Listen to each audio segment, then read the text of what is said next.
Hello to everyone, कैसे हैं आप सब। I hope you all are doing good in your life.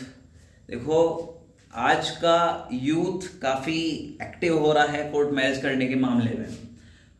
लोग पहले काफ़ी सोचते थे लव मैरिज कोर्ट मैरिज हुआ है, बट ऑनेस्टली आज की डेट में इट्स अ ट्रेंड बन गया है करना। अगर आप नहीं कर रहे हो तो शॉकिंग है। अरे तू लव मैरिज नहीं किया, तू कोर्ट मैरिज नहीं किया और तू अरेंज मैरिज कर रहा है, तो इट्स क्वाइट शॉकिंग अगर कोई अरेंज मैरिज कर रहा है तो मैंने सोचा इस विषय पे भी एक वीडियो क्यों ना लेके आई जाए। देखो, let me clear you one thing. पहले तो मैं यही कहूँगा कि देखो, अपने परिवार के हिसाब से अपने सारे काम करें तो ज़्यादा बेहतर है। बट अगर if you are serious to get married with the person you are in love, and if you are serious about to get married with the one whom you think who can protect your life for ताउम्र आपके साथ कोई व्यक्ति अपनी जीवन गुजार सकता है, तो उसके साथ में अपने सपनों को सरोकार करने के लिए कैसे उस काम को किया जाए। तो अब मैं आपको बताऊंगा क्या क्या चीज़ें इम्पॉर्टेंट हैं एक कोर्ट मैरिज को करने के लिए, क्या क्या चीज़ों को ध्यान में रखना आवश्यक है एक कोर्ट मैरिज को परफॉर्म करने के लिए। So let me clear you one thing. मैं आपका एक डाउट क्लियर कर दूँ। कुछ लोग कहते हैं कि आज भी लड़कियों की उम्र 21 हो गई है क्या। मैं आपको क्लियर करूं, अभी भी लड़कियों की उम्र शादी के लिए 21 ईयर नहीं है, अभी भी 18 साल ही उसकी उम्र है। लड़की जो 21 है वो लड़के के लिए है। क्लियर। देखो, लड़की की एज 18 साल होनी चाहिए, लड़के की उम्र 21 वर्ष होनी चाहिए। अगर आप दोनों कोर्ट मैरिज, लव मैरिज कह लो, कोर्ट मैरिज कह लो, अगर आप ये मैरिज परफॉर्म करना चाह रहे हैं तो ये एज का क्राइटेरिया है। अब मैं आपको एक चीज़ और क्लियर करता हूँ, एज कैसे डिफाइन होगी।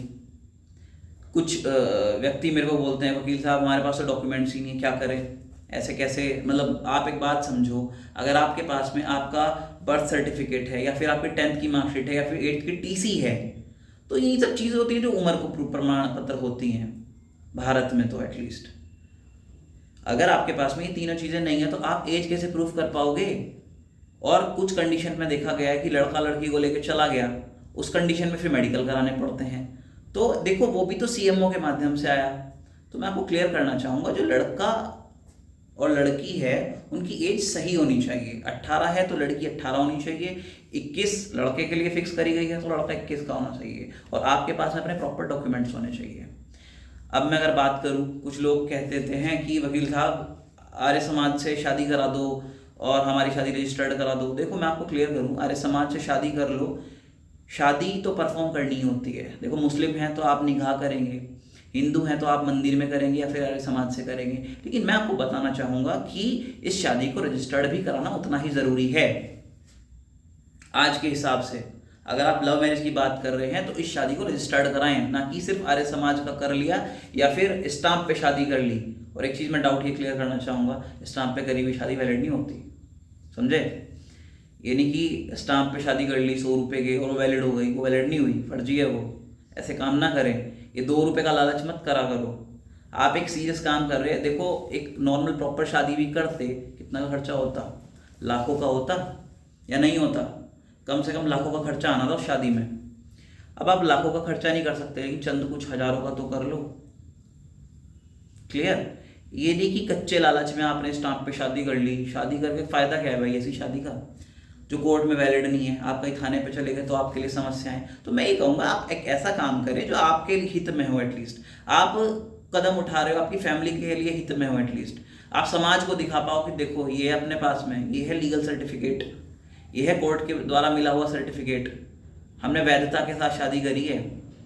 कोई उंगली ना उठा पाए तो कृत्य ऐसा करें कि कोई समाज, कोई इंसान, कोई व्यक्ति आप पे नाम ना उठाए, आप पे उंगली ना उठाए। Is that clear.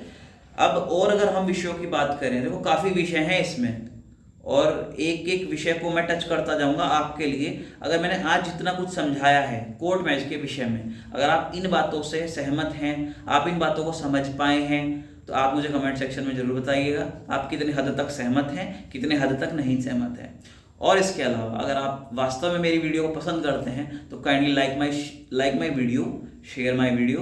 Thank you so much for watching. और क्या चाहिए आपका, अगर मैं कुछ भला कर पा रहा हूँ तो दैट्स इनफ फॉर मी। तो thank you so much for watching, और अपने भाई के चैनल को सब्सक्राइब करें। Thank you so much.